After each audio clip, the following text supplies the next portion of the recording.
Sob a proteção de Deus e em nome do povo de João Pessoa, declaro abertos os trabalhos para a palestra Frente Ampla, Novos Rumos para o Brasil, em comemoração, em alusão aos 70 anos da Casa Napoleão Laureano. Convido ao excelentíssimo senhor vereador Marcos Henriques para a leitura do texto bíblico. Por favor, todos de pé.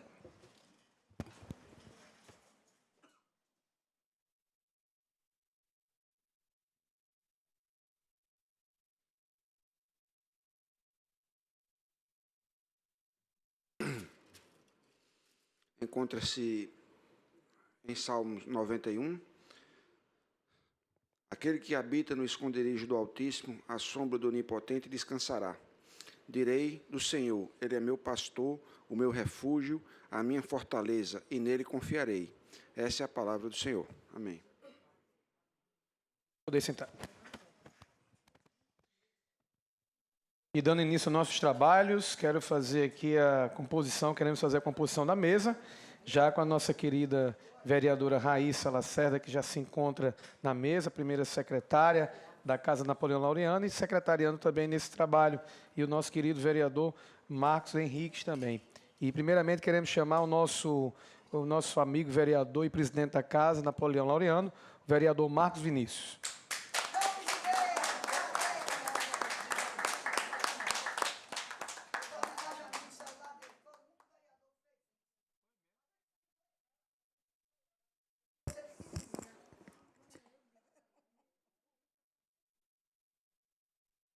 Queremos também convidar o vice-prefeito de João Pessoa, nosso querido Manuel Júnior.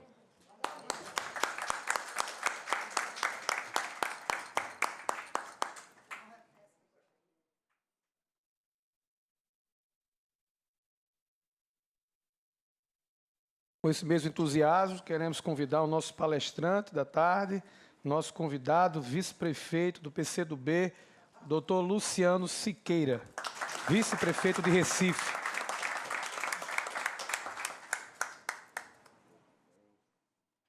Queremos convidar também, para compor a mesa, o nosso querido presidente municipal do PCdoB, Dr. Agamenon Sarinho.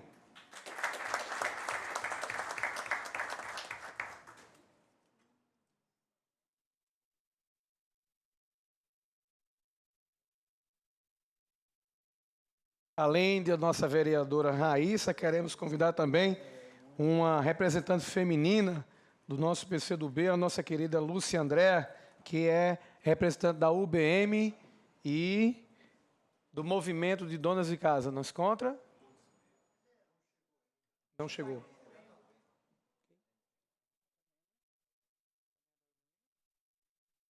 Então, Helena Moemba.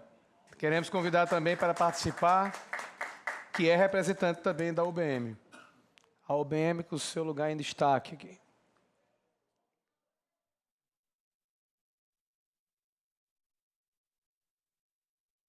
E, finalmente, queremos convidar o Dr. Marcos Santos, vice-presidente da CTB, Central dos Trabalhadores do Brasil. Por favor, palmas. É porque faltou um ponto meu, aí a pessoa estava...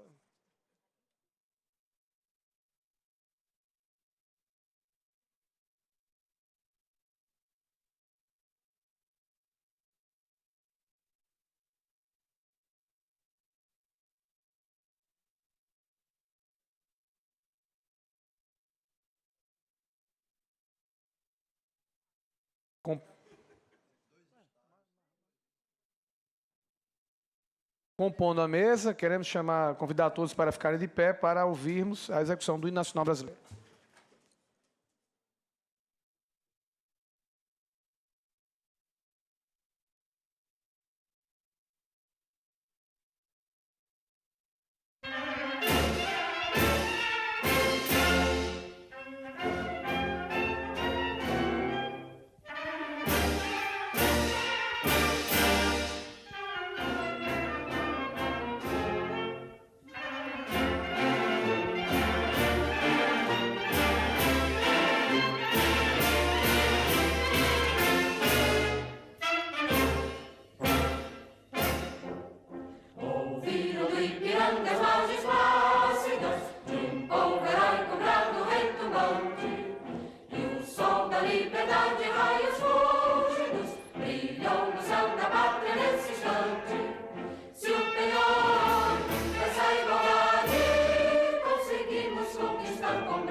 Poder sentar.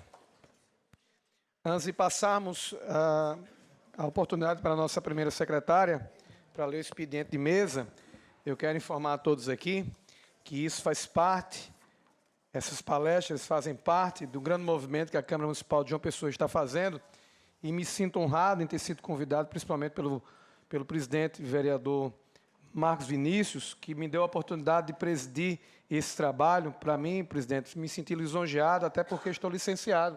Estou licenciado, mas como é uma data festiva, e isso é em alusão, vereadora Raíssa, aos 70 anos de uma casa que tem sido uma caixa de ressonância para todo o estado da Paraíba, vereador Marcos Henriques. Eu acho muito importante quando o presidente da casa ele se desfaz das suas prerrogativas e dá oportunidade para que todos venham trabalhar e divulgar suas ideologias, suas ideias, suas posturas de forma bastante democrática e com ordem e decência. E isso faz toda a diferença dentro de um ordenamento jurídico e político dentro da cidade de João Pessoa, que com certeza se irradia para todo o estado da Paraíba. Eu quero agradecer aqui de pronto e publicamente ao vereador Marcos Vinícius por essa oportunidade. Eu queria que todos dessem uma salva de palmas ao vereador, que tem sido extremamente generoso, né, com essas posturas, e agradeço demais. E quero dizer também que, a partir de então, esse será o primeiro ciclo, né, de palestra que nós teremos em alusão aos 70 anos da Câmara Municipal de João Pessoa, e o nosso primeiro, né, fomos escolhidos com muita honra, primeiro palestrante, o nosso prefeito de Recife, vice-prefeito de Recife, o doutor Luciano Siqueira, né, que é do PCdoB, do nosso partido, e tem outros palestrantes também que farão parte desse grande trabalho, dessa grande divulgação em palestras e solenidades nesses 70 anos da Casa Napoleão Laureano. Como o Fernando Haddad, estamos esperando, ex-prefeito de São Paulo, o Henrique Ávila, o ministro do Conselho Nacional de Justiça, Wagner de Campos Rosário, o ministro da Transparência, João Trindade, consultor legislativo do Senado, fará também suas palestras. Antônio Anastasia, o senador do PSDB de Minas Gerais. Ronaldo Lemos, diretor do Instituto de Tecnologia e Sociedade do Rio. Alexandre de Moraes, ministro do Supremo Tribunal Federal. Carmen Lúcia, ministra, presidente do Supremo Tribunal Federal. Cristóvão Buarque, senador do PPS do Distrito Federal. João Dória, prefeito de São Paulo pelo PSDB. Geraldo Alckmin, governador de São Paulo pelo PSDB. E isso, tão somente, faz parte de uma busca incessante da mesa diretora, que tem ido aos estados, a gente vê pela imprensa, tem ido aí Brasil afora, buscando palestrantes, pessoas das mais diversas ideologias e bandeiras, para a gente tratar isso dentro do parlamento, que é o local onde se discute as ideias e as ideologias de um povo. O que é esse pluri faz parte exatamente da ideologia do PCdoB, e o que a gente ovaciona o presidente por essa postura extremamente democrática, é isso que nós primamos, Jonildo Cavalcante, por essa pluralidade, e a gente acredita sim que a Câmara tem vivido novos tempos. E quero aqui parabenizar a comissão dos 70 anos, né, que é o vereador Marco Vinícius, presidente, vereador Lucas de Brito, que não pôde vir, do PSL, o primeiro vice-presidente, vereador João dos Santos, do PR, o segundo vice-presidente, nossa querida vereadora Raíssa Lacerda, do PSD, a primeira secretária, vereador Dinho, do PMN, do segundo secretário, vereador Eduardo Carneiro, do PRTB, terceiro secretário, o ex-vereador Tavinho também faz parte da comissão de 70 anos, o ex-vereador Fuba também faz parte, o editor Juca Pontes, o jornalista Fernando Moura, a jornalista Bia Mello, o sociólogo Marcos Alves e o historiador Nonato Nunes. Para essas pessoas, nós ovacionamos e agradecemos por esse empenho e fazendo essa transformação na mesa. Agora sim, nós queremos passar para a nossa primeira secretária para a leitura do expediente de mesa. Vereadora Raíssa. Primeiro, boa tarde aos amigos, às amigas, todos os presentes, aos telespectadores da nossa TV Câmara. Parabenizar mais uma vez o vice-prefeito, a coletividade, o espírito de coletividade do nosso presidente da casa, Marcos Vinícius, que tem feito o diferencial, toda a diferença, querido Jonildo Brito, toda a diferença ele tem feito nessa casa. A casa agora tem aparecido, graças a Deus, de forma muito positiva em toda a mídia. Nós somos referência a nível nacional, a nossa TV Câmara a nível nacional. Então, está de parabéns o presidente dessa casa e toda a mesa diretora. Registrar a presença, já registrei, do excelentíssimo presidente dessa casa, Marcos Vinícius, do vereador Marcos Henrique, está ao meu lado, da senhora Gorete, membro da diretoria municipal do PCdoB, do senhor Valdivan Figueiredo, militante do PCdoB, da senhora Lúcia Rocha, conselho da UBM, do senhor Wellington Charles, representante aqui da base cultural do PCdoB, Francildo Antônio, vereador do PCdoB de Alhandra, o nosso querido suplente vereador Guga, Kim Queiroz, suplente de vereador também do PCdoB, Antônio Ubiratã, presidente da Federação Paraibana do Movimento Comunitário, e a professora Helena, ex-presidente da ex-associação dos políticos da Paraíba, anistiados políticos da Paraíba, da UBN. Boa tarde mais uma vez. Sim, da mesa já estamos... Mais uma vez, boa tarde a todos e todas. A mesa diretora tem a honra de dar início, neste momento, ao ciclo de debates Câmara Aberta, Diálogos da Democracia, que celebra os 70 anos da reinstalação da nossa Câmara Municipal, ocorrida em 14 de novembro de 1947, a partir da instalação de uma nova Constituição em 1946, assinalando o fim dos anos de chumbo da ditadura Vargas. E pelo PCdoB, sendo um partido que, ao longo de quase 100 anos, coleciona uma história, Jonildo, de lutas e enfrentamento contra os regimes totalitários e a favor de uma democracia plena. Ele abre o trabalho desse ciclo com a presença nada mais, nada menos do nosso querido vice-prefeito da cidade de Recife, Luciano Siqueira, que vem à nossa casa fazer uma análise amplo do cenário econômico e político do país. Médico, o vice-prefeito Luciano Roberto Rosas de Siqueira, aos 71 anos, nasceu em Natal, no Rio Grande do Norte, e pela terceira vez, ou melhor, ele me falava nos bastidores, pela quarta vez, ocupa o cargo de vice-prefeito do Recife, a cidade para onde se mudou ainda adolescente. Iniciou sua militância política no movimento estudantil na década de 60, quando cursava medicina na Universidade Federal de Pernambuco e ingressou no Partido Comunista do Brasil em 1972. No combate à ditadura militar, teve seus direitos de estudantes cassados por 3 anos e chegou a ser preso e torturado. Entre 1970 e 74, viveu clandestinamente e só retornou à universidade em 76, quando passou a dirigir o semanário Movimento de Oposição do Regime Militar. O querido vice-prefeito por 4 vezes do Recife, já foi vereador, deputado estadual e autor dos livros O Vermelho é Verde e Amarelo e também Como Lírio que Brotou no Telhado e outras crônicas selecionadas.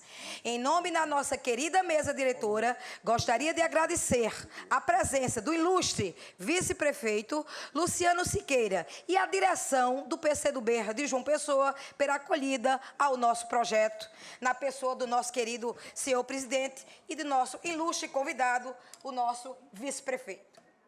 Com a palavra, o presidente da casa. A palavra o presidente em exercício, nosso querido Elton René. Eu quero agradecer à vereadora Raíssa.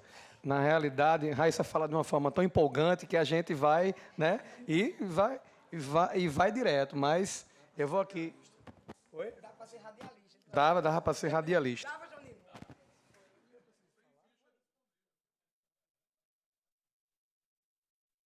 Sim, chamar, claro. Eu quero dizer que essa sessão, ela está sendo, a palestra vai ser transmitida também pelo canal aberto 39.1, que em breve será digital e pela NET 23 também, né? Eu quero mandar um abraço também ao pessoal da Rádio Câmara, Manuel Júnior, que em breve estaremos aqui na 88.7 também transmitindo as sessões da nossa Casa Legislativa. E agora, não seria diferente, queremos chamar o nosso palestrante, nosso doutor prefeito de Recife, vice-prefeito de Recife, o doutor Luciano Siqueira, que fará uso do nosso parlatório aqui, o tempo necessário que for, para proferir a sua palestra, a primeira palestra aqui nesse ciclo de palestras dos 70 anos da Câmara. Vereador Luciano. Frente Ampla é o nome da palestra. Boa tarde. Eu vou pedir licença ao vereador momentaneamente. Elton René, que preside a sessão, e aos demais membros da mesa, para cumprimentá-los a todos, mencionando a nossa vereadora e a nossa professora Helena, e eximir de cumprimentos mais formais. Eu me sinto muito bem, muito feliz de comparecer à Câmara Municipal de João Pessoa nesse instante. Primeiro porque, com a Paraíba, com a cidade de João Pessoa, eu guardo uma relação de afeto alimentada no século passado. Nos anos duros do regime militar, quando pude residir em Campina Grande, clandestinamente, com a minha companheira, minha mulher, militante até hoje, e na ocasião, em razão de tarefas de direção do nosso partido, eu frequentei muito João Pessoa. Também está aqui na Câmara Municipal. A Câmara Municipal, num instante difícil da vida do país, em que uma das tarefas que nós todos que militamos na política institucional temos é de reforçar o poder legislativo. Para o PCdoB, o parlamento sempre teve uma importância capital. Quando, nos anos 70, nós resistíamos de armas na mão, nas selvas do Araguaia, as forças guerrilheiras do Araguaia, ao se pronunciarem de público pela primeira vez, o fizeram através de uma carta a um deputado federal. Esse gesto, praticado por quem vivia nas selvas do sul do Pará, repito, lutando de arma na mão, e num período em que o parlamento no Brasil se vivia arrochado.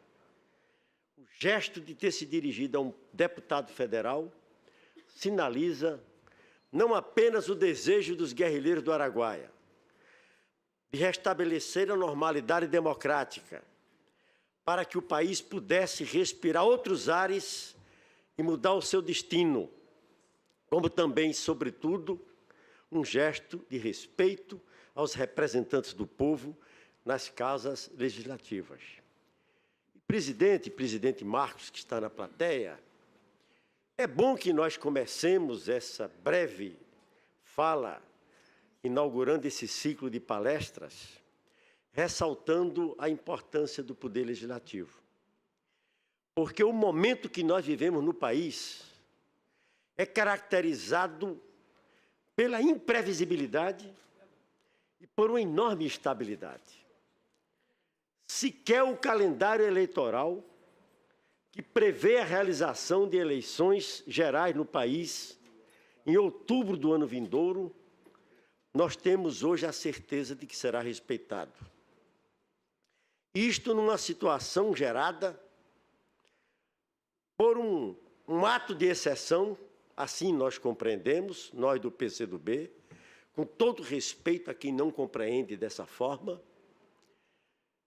que gerou a situação política e institucional que nós vivemos.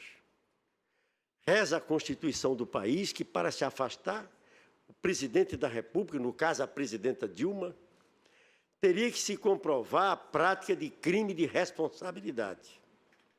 E esta foi a acusação que pesou contra ela para justificar o processo de impeachment. Acusação que não encontrou em nenhum momento, como não encontrou até hoje, a comprovação material, concreta, que a justificasse. Tanto é que, no processo final de debates na Câmara dos Deputados e no Senado, coroando o processo de impeachment, esse argumento deixou de existir. Todos os argumentos para afastar a presidente se concentravam na gravidade da crise econômica que nós vivíamos, nas suas repercussões sociais e na indefinição de rumos para a economia do país. E com a promessa de que, uma vez afastada a presidente, nós teríamos um novo momento no Brasil de retomada do desenvolvimento econômico, de expansão do emprego e assim por diante. O que não se confirma pela realidade dos fatos. De tal forma que, tendo sido afastada uma presidente, eleita constitucionalmente pela maioria dos votos dos brasileiros e brasileiras, da forma como foi, nós não temos dúvida de reafirmar, de repetir, que deu-se um golpe institucional no Brasil. Deu-se um golpe protagonizado internamente pelo Parlamento, pelo Judiciário, pelo aparato policial e pelo complexo midiático no país. Essas quatro forças conjugadas levaram ao movimento que coroou o afastamento da presidenta Dilma. Porém, pensamos nós, presidente, pensamos nós, companheiros e companheiras que aqui estão, que a verdadeira força dirigente do processo de golpe institucional ocorrido no Brasil não está dentro do país. Reside nos círculos financeiros internacionais, particularmente em Wall Street e em Washington, nos Estados Unidos. Porque obedece uma lógica do grande capital financeiro hoje no mundo, diante de uma crise que é considerada a maior do sistema imperante no mundo, desde a crise de 29, que procura, entre outras coisas, diminuir, desmoralizar, aplastrar a atividade política. Isso é no mundo inteiro. O ataque ao parlamento brasileiro, o ataque aos processos eleitorais, aos partidos, como hoje se dá no Brasil, se dá mundo afora. Dito de outra forma, é que o sistema imperante no mundo não tem alternativa a oferecer à humanidade. E não tendo alternativa, pretende minar a política, porque é pela política que os povos encontram solução para os seus problemas. Assim nós compreendemos. Desde que cessou a expansão da atividade capitalista do pós-guerra, os anos dourados do pós-guerra, e quando gradativamente uma contradição se estabeleceu e se aprofunda a cada dia, que é a contradição entre o aporte de novas tecnologias ao mundo da produção, fruto do desenvolvimento da ciência e da inovação tecnológica, e que leva aqui, dito de uma maneira simplificada, se possa produzir mais mercadorias e de melhor qualidade num menor espaço de tempo, devido à robótica, devido aos novos processos produtivos, e sabemos tecnicamente que não é daí que se extrai o lucro vem da exploração do trabalho humano, e quanto mais tecnologia, mais inovação, menor uso do braço humano no processo produtivo, gera-se uma contradição no próprio sistema capitalista, que é uma tendência à redução da taxa média de lucro. Reduzindo-se a taxa média de lucro, em perspectiva, significa diminuir a capacidade de retroalimentação do próprio sistema, o reinvestimento. Por essa razão, já há alguns anos, desde Margaret Thatcher na Inglaterra, e a partir daí, se introduziu o capitalismo dos nossos dias, que os técnicos resolveram chamar de neoliberalismo, que tem como uma das suas vertentes reduzir a todo preço os custos da produção para recuperar a taxa média de lucro e a capacidade de reinvestimento. Daí a fragilização das relações de trabalho, daí a superexploração dos trabalhadores. Acontece que no Brasil há uma relação, há um liame que une essa perspectiva do capitalismo no mundo de hoje com o que aconteceu no episódio do afastamento da presidenta Dilma. Dito assim, parece uma elucubração, parece algo que não tem uma ligação muito clara, muito direta, porém tem, e é possível demonstrar, e demonstrar até de uma maneira muito simples. O que é que acontecia no Brasil? Apesar da situação de extrema dificuldade que ocorria no instante em que se desenvolveu toda a pressão no segundo governo da presidenta Dilma. A crise econômica, a dificuldade do governo encontrar um rumo que a superasse, mas o que acontecia há 12 anos no país, sob a hegemonia do Partido dos Trabalhadores, nos dois governos do presidente Lula e no primeiro governo da presidenta Dilma, era um processo, um ciclo de mudanças, de transformações sem precedentes na história da República Brasileira.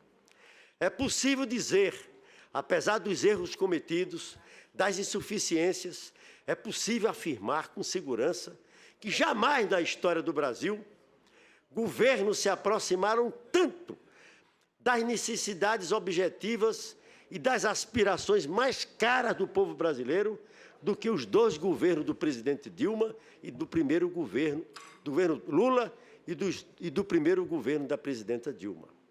E o que é que ocorria? De maneira assim, sintética, nós poderíamos dizer que ocorria, primeiro, uma política externa altiva, ativa, proativa, extremamente ofensiva, que nos permitiu diversificar as relações diplomáticas e comerciais mundo afora, de tal maneira que, quando o presidente Dilma começou o seu governo, 42% das trocas, ou seja, do comércio exterior brasileiro, dependia do mercado norte-americano. Quando, em 2008, eclodiu a atual crise global, apenas 21% das nossas exportações dependiam do mercado norte-americano. Sem brigar com os Estados Unidos, Porém, sabiamente, o presidente Lula tinha conseguido multiplicar as nossas relações comerciais e diplomáticas.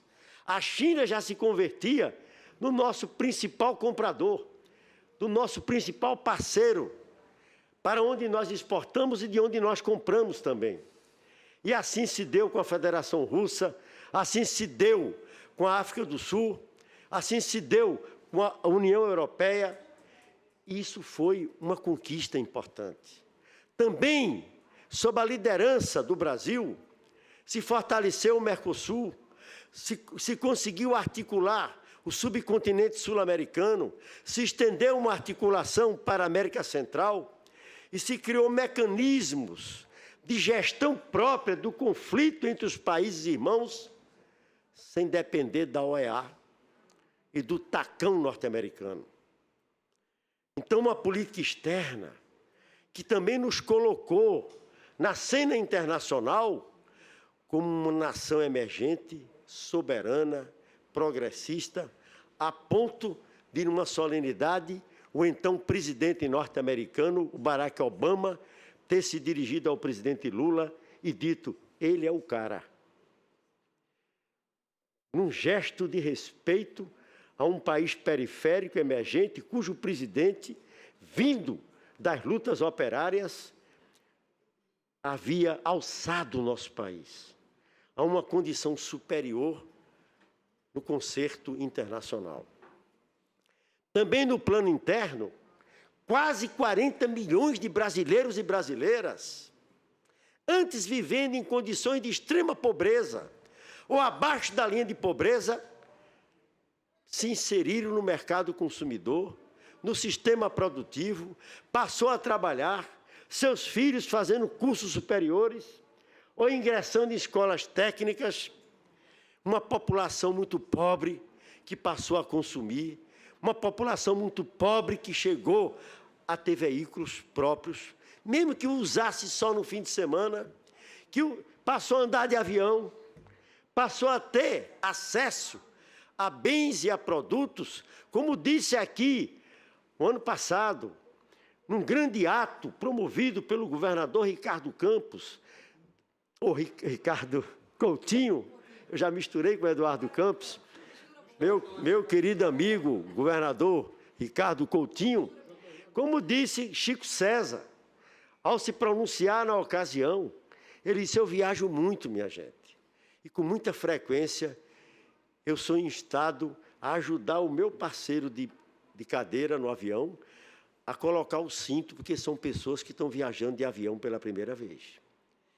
Tem uma faxineira lá na minha casa, que é faxineira desde que as minhas filhas, que já são adultas, eram pequenas. Não conhece a cidade do Recife por inteiro. Tão pobre que é, nunca teve fôlego para conhecer a cidade toda. Entretanto, de Lula para cá, já foi 4 vezes ao Rio de Janeiro de avião visitar uma filha. E mais, quando a empregada doméstica, subproduto da escravatura no Brasil, passa a ter seus direitos reconhecidos, passa a ter suas relações de trabalho legalizadas, também isso é uma conquista importante e jamais pensada no passado. E mais, se é verdade que nos 12 anos de êxito dos 3 governos liderados pelo Partido dos Trabalhadores, nós não avançamos muito, ou não avançamos nada, rigorosamente nada, na mudança na estrutura do Estado brasileiro, que permaneceu como permanece até hoje, organizado para servir tão somente às elites, as relações democráticas entre governo e sociedade se arejaram, se fortaleceram. Mais de 3 milhões de brasileiros e brasileiras participaram de conferências municipais, estaduais e conferências nacionais para ajudarem a definir as políticas públicas setoriais, educação, saúde e assim por diante. Numa vivência democrática também sem precedentes, assim como também a relação com os movimentos sociais, com os sindicatos, com os demais segmentos do movimento social, deixaram de ser criminalizadas e o movimento social passou a ser respeitado. Ora, companheiros e companheiras, dito assim de uma maneira muito sintética, o que vinha acontecendo no Brasil, 2 registros devem ser feitos para compreendermos o momento atual. Esse desenho de exercício do poder, esse desenho de mudanças na sociedade, atingiam diretamente os interesses e os escrúpulos da elite mais retrógrada do Brasil. Imagine, Agamenon, essa classe média abastada, inclusive, que não é elite, mas pensa como elite, dá férias à sua empregada doméstica e resolver viajar ao Rio, a São Paulo, ou a Argentina, ou a Europa, e encontrar no salão de embarque do aeroporto a sua empregada doméstica de férias, pronta para embarcar no mesmo avião. Dificilmente essa gente suportaria isso. Como também, lembram-se que no ano das eleições, quando a presidenta Dilma se reelegeu, houve um acontecimento de repercussão internacional em Fortaleza. Qual foi? Uma reunião do BRICS. Brasil, Rússia, África do Sul, Índia e China. E que decidiu essa reunião? Consolidar um banco de fomento alternativo ao Banco Mundial. Decidiu consolidar um fundo alternativo ao Fundo Monetário Internacional, aqui no Brasil, em Fortaleza. Ora, se os americanos, ora, se esse núcleo central das altas finanças internacionais suportaria isso impunemente. Não suportaria.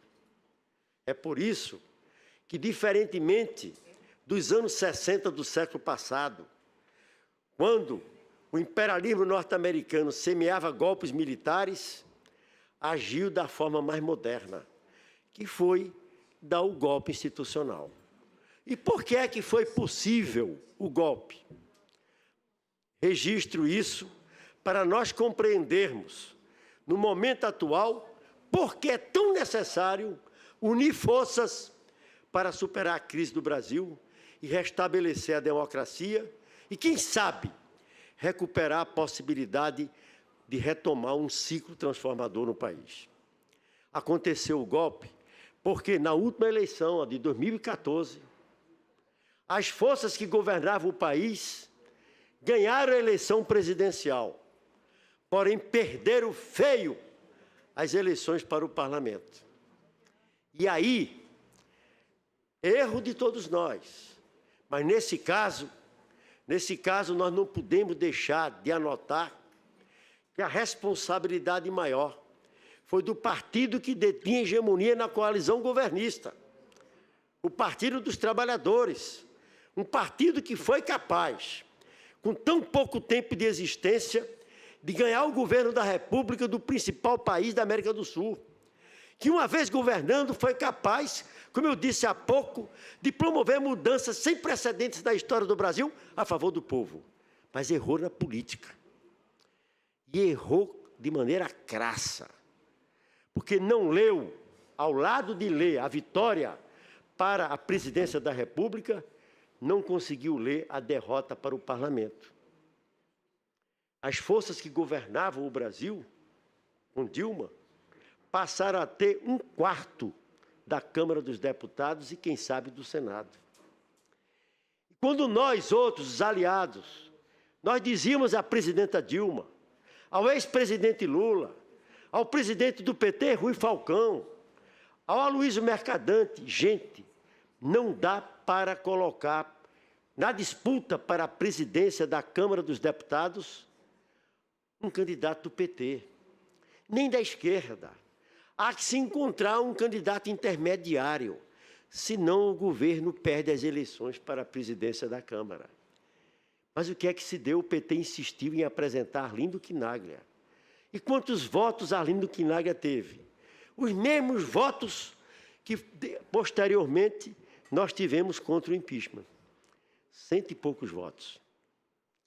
O que demonstrou a persistência numa posição hegemonista inconveniente, estreita, absolutamente fora da realidade e alheia a algo precioso, que nós do movimento social, popular, da luta pelo socialismo, já aprendemos desde muitos anos, que o líder da Revolução Russa, o genial Lenin, nos ensinou a todos, que é uma coisinha chamada correlação de forças, que cada um de nós pratica no dia a dia, na luta sindical, vereador Marcos, na luta no bairro, aqui na Câmara, na relação governo-oposição, aqui na Câmara, quando se trata da eleição do presidente.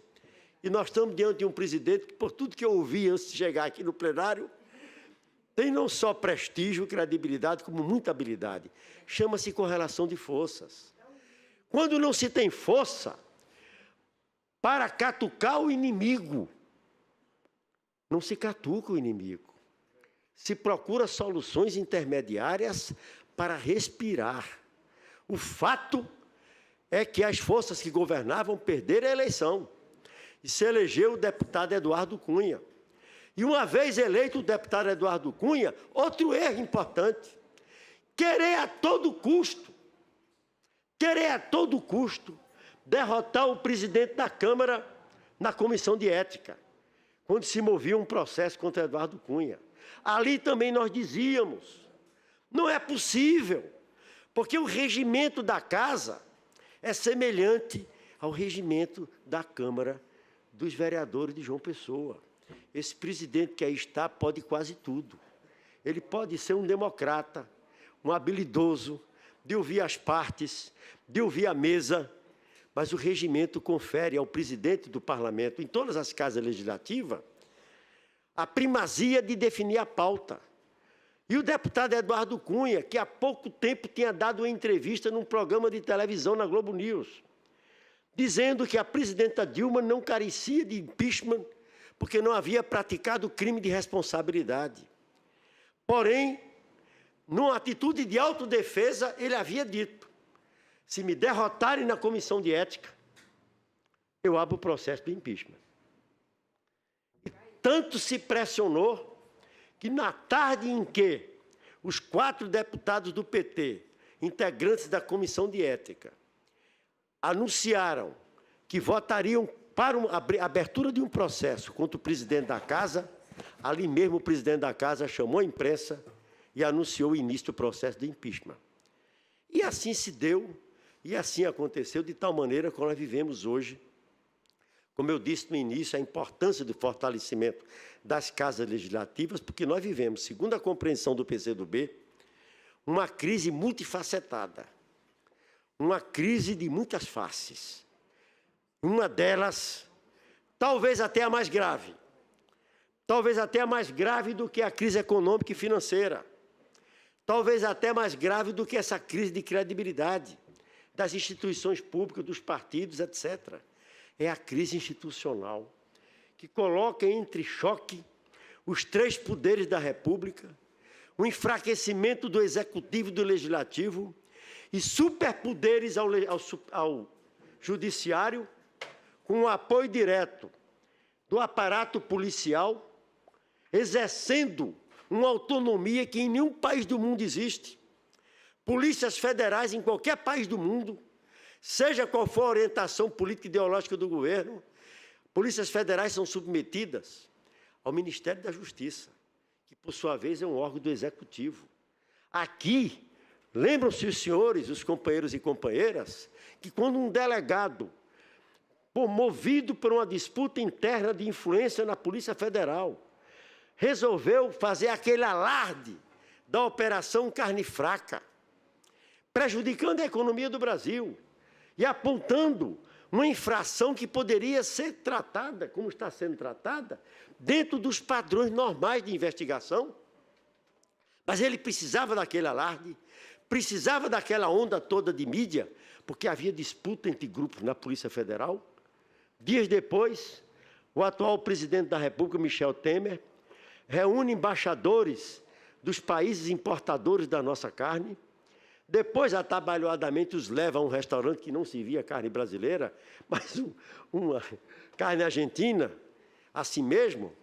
O dito delegado declarou à imprensa: o presidente está mal informado. Nós temos informações que me dão a segurança de ter deflagrado a operação. Cadê a hierarquia? Cadê a definição de responsabilidades? Então, nós vivemos, sim, uma situação de esgarçamento das instituições, de superpoderes ao judiciário, ele próprio vivendo uma crise interna. Eu não sou jurista, sequer advogado sou, mas eu já ouvi um jurista dizer que a Suprema Corte dos Estados Unidos, os seus membros, só dão 2 entrevistas em todo o percurso. Uma, quando eles são empossados. A outra, quando eles se aposentam.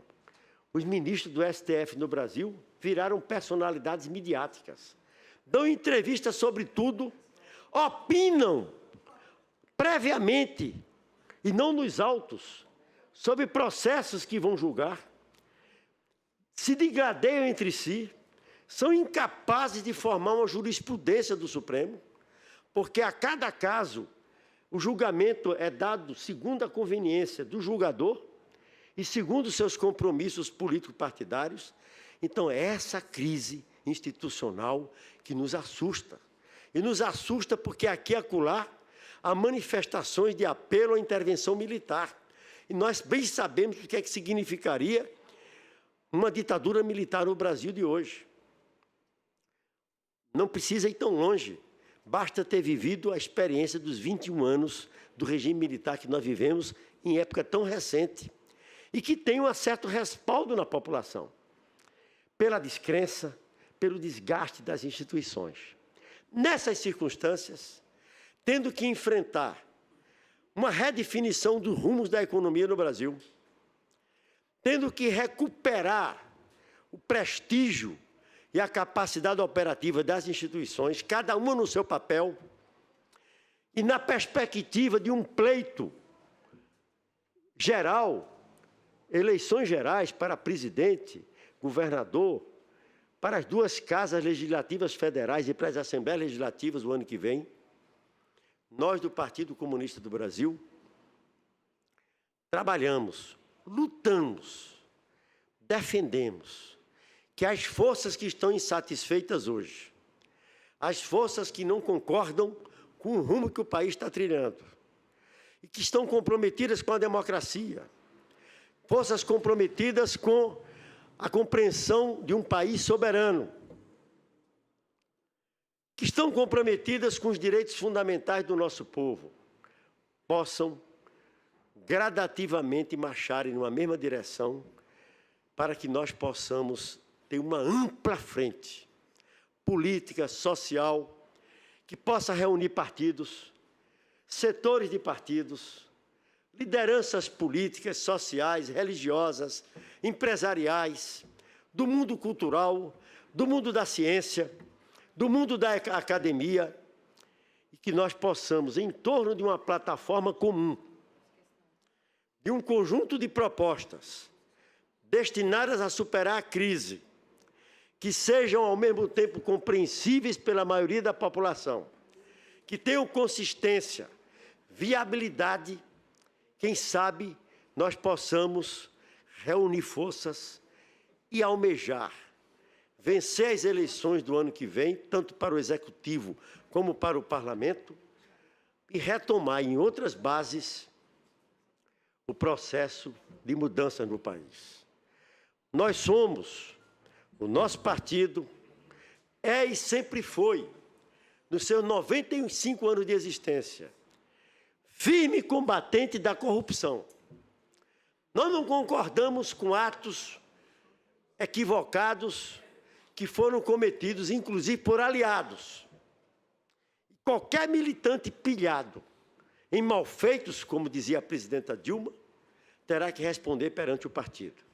Agora, nós não entramos nessa hipocrisia de não distinguir contribuições que foram dadas por empresas para campanhas eleitorais do que a propina que enriqueceu individualmente gente que ocupou cargos na área pública e fez dos cargos meio de vida, roubou, desviou recursos públicos e enriqueceu. Esses devem ser punidos, mas não os partidos que receberam contribuições, porque, sinceramente, eu não conheço nenhum partido no Brasil, sobretudo os grandes, que disputaram eleições presidenciais, eleições para governador e prefeitos de capitais, que tenham realizado campanhas tão caras, caras inclusive pelo preço dos programas de televisão, solicitando a São Francisco de Assis ou Nossa Senhora Aparecida de recursos para a campanha. A lei permitia, e havia uma espécie assim de permissividade geral, que nem tudo que era contribuição estava consignado nas prestações de conta perante o tribunal. Isso é certo? Não é certo. Mas era a contingência da lei e a contingência de um sistema eleitoral que permitia o financiamento empresarial privado de campanhas, e não um fundo público de campanha, como ainda o Senado e a Câmara estão debatendo a possibilidade de implantar desde agora. Então, nós queremos o combate à corrupção. Agora, para concluir, meus companheiros e companheiras, cada vez que o juiz Sérgio Moro e a força-tarefa da Operação Lava Jato, de respeito às normas processuais vigentes no país, sobretudo quando atinge o presidente Lula, quando atinge um dos companheiros, um dos nossos, como já atingiu também outros que não são nossos, mas que devam merecer também a nossa indignação, porque não é possível permitir que, ao arrepio da lei, se processe, se condene de maneira arbitrária quem quer que seja. Nós nos indignamos, nós nos emocionamos de revolta, mas é preciso se indignar tanto quanto ou mais quando uma notícia de jornal, sem alarde, diz que o então Procurador-Geral da República, como era o nome? O Janot, o juiz Sérgio Moro e aqueles procuradores de frente da Lava Jato fizeram mais uma reunião em Washington com o FBI, com as autoridades judiciárias norte-americanas, nas quais passaram informações sigilosas, estratégicas, sobre grandes empresas privadas brasileiras indispensáveis a um desenvolvimento autônomo e soberano do Brasil, e sobre empresas estatais. Isso é uma atitude lesa-pátria, de traição nacional, de desmonte do Estado Nacional e de inviabilização da economia brasileira, da engenharia brasileira, da indústria nacional. E é isso que está acontecendo, e talvez aí esteja o maior problema, o mais grave dano provocado pelo atual governo federal, que é o desmonte do Estado Nacional e a tentativa de aniquilar pela base as possibilidades de nós almejarmos um desenvolvimento soberano, democrático e progressista. Por fim, essa frente tão ampla que nós queremos, quanto mais ampla, melhor, há de ser construída sem nenhum roteiro prévio, há de ser construída sem nenhuma fórmula. Por enquanto, o que acontece entre aqueles que estão insatisfeitos é uma resistência que eu costumo chamar de primária. Cada um reage como pode, como entende que possa. Não há ainda uma convergência de energias, de vontades, de ideias para o mesmo leito. Quem sabe daqui para o ano que vem, essa convergência comece a acontecer. Tomara.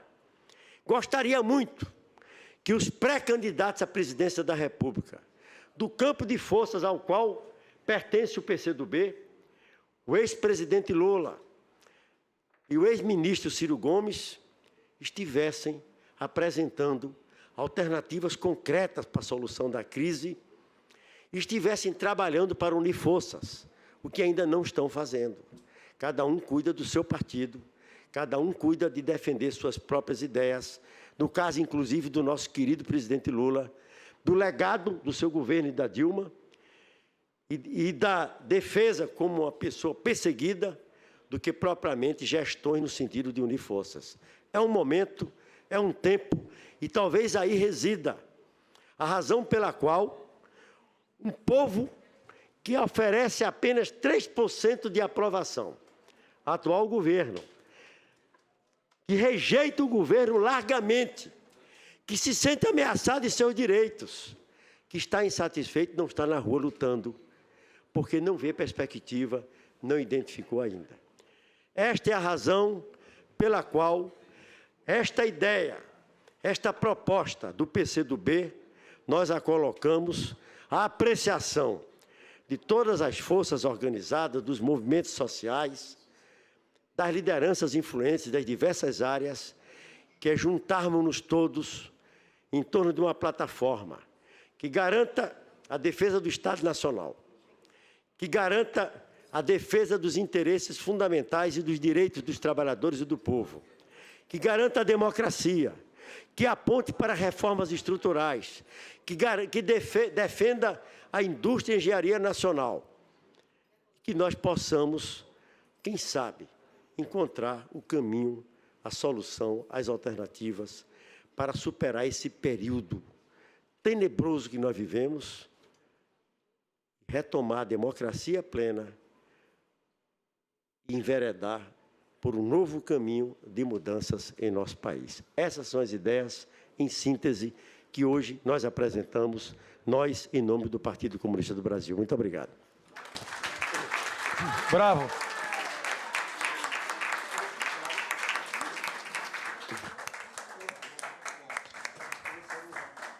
Parabéns ao doutor Luciano Siqueira, vice-prefeito de Recife, que brilhantemente palestrou nesse primeiro ciclo de palestras.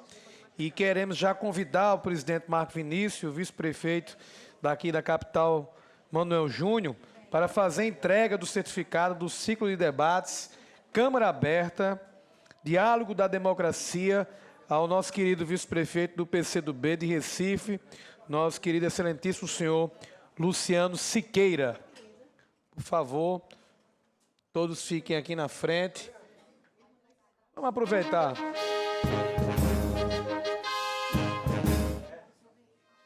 Vereador Marco Vinícius, vice-prefeito Manuel Júnior, já entrega.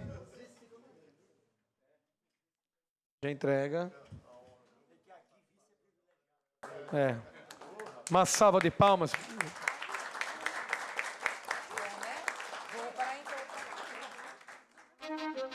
O certificado do ciclo de debates Câmara Aberta, Diálogo da Democracia, em alusão aos 70 anos da Câmara Municipal de João Pessoa.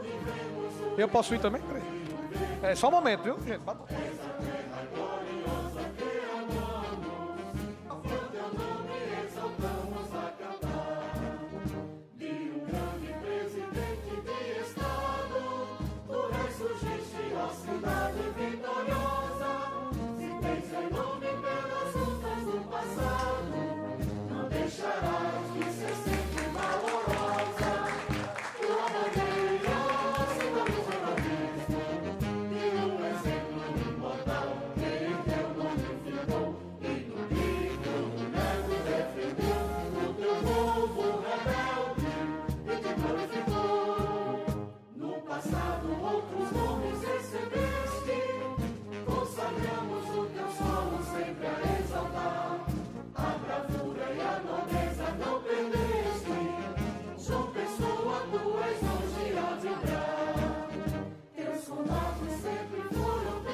certeza. Agora sim, a gente nesse momento aqui de graça, nesse momento especial desse primeiro ciclo, né?